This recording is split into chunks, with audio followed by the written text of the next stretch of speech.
Okay, let's get started with this box. I'm assuming you've already printed and have your 12 pieces already cut and scored. If you haven't seen some of my other previous videos, what you do is that you print the template and then you score all these lines. It's very important. It's what makes folding this a lot easier. I like to use a dull X-Acto blade for my scoring. This is an old blade that I've used, and the more I use it, the better it gets because the duller it gets. You don't want to cut into this paper, especially because this is just copy paper. It's pretty thin. You don't want to press too hard so it actually cuts the paper. You just want to lightly score it, and what it does is it breaks the surface tension of the paper so that you can fold it a lot easier. I keep this separate from my cutting blade. My cutting blade is on a different X-Acto just so I know which one is which. But again, just quick hack, it's very important that you get these scored because this is what's going to make the folding process a lot easier. So now let's get started with this one. This one's fairly straightforward. I go ahead and these diagonal pieces are first.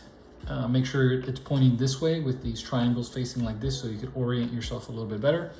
I always like folding when I'm going to fold forward and I've scored. I like folding back first just to commit the line because it's easier if you just squeeze. You see that the line, that score line basically makes the fold almost super easy to make. So it's easy to fold back, and then it's easier once that's folded back to fold forward. And it just makes the line a lot easier to fold, just like that. This is a bamboo piece of sculpture tool that I have. You could use a bone tool, you could use the back of a spoon. There's plenty of other ways. I just like to commit the fold to get nice crisp edges like that. And then we do this to the other side as well. We fold back first, and then we fold forward.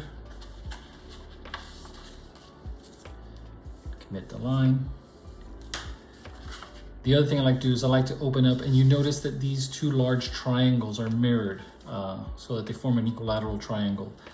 I fold the same way. I fold back first, this middle line, just makes this next process a lot easier again. And then again, this is what the templates are for, just to make this folding process a lot easier.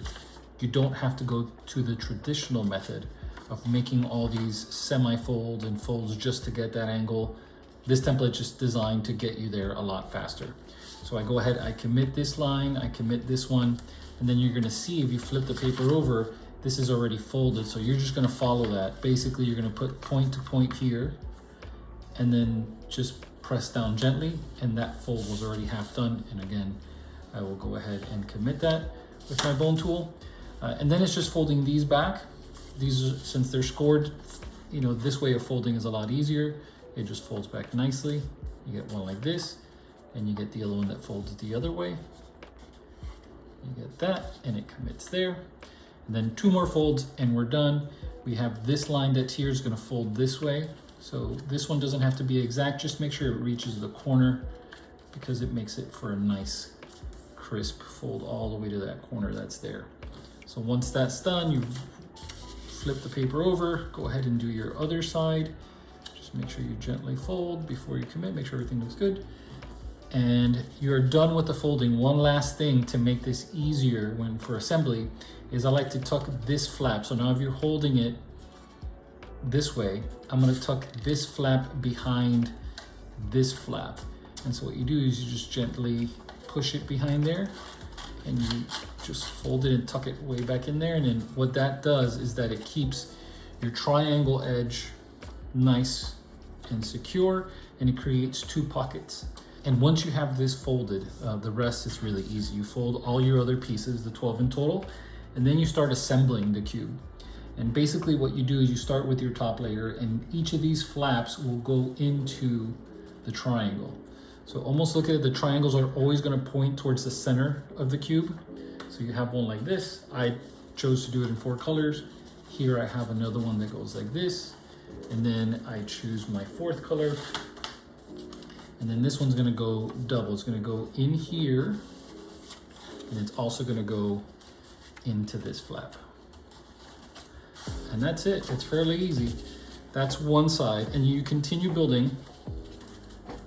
So you got there, you make sure that they're nice, and at the end you're gonna be able to kind of push these all in very nicely. No glue needed, you could just push these in via friction fit, and that's essentially one of the sides of the cube. You continue doing this, and you just make sure you keep tucking in all your other edges as you keep assembling the cube. So here I have 2, and if you notice in this one, since this attaches here in this corner, I will simultaneously tuck this other edge behind it so that it now is secure. So now you see that this edge, this edge tucks into both. And so you just make sure your paper is nice and tucked in on all sides. And as you keep assembling, the cube is gonna get easier because things are gonna get firmer. But that's how you start assembling all the other cubes. Let's see, what's the other color? The light pink. I will do one side for you here so you could just see what that looks like. Again, I assembled another one, and then my last one here, which is the dark pink. I'm going to place this one in here, and I'm gonna place this one in here. And now you can see I have 2 of the edges of the cube done. Again, this is the large version. The templates have a smaller version. You might want to do the smaller version first, but that's it. And you just go around and you tuck in edge to edge and you'll be finished with your cube. I hope you enjoy the tutorial. I hope you get to use the templates. You could download them. This one's for free. You could have it online. The link's on my profile in the description below. Print it, build it, take a picture, and tag me in it. I'd love to see your builds. Until the next time.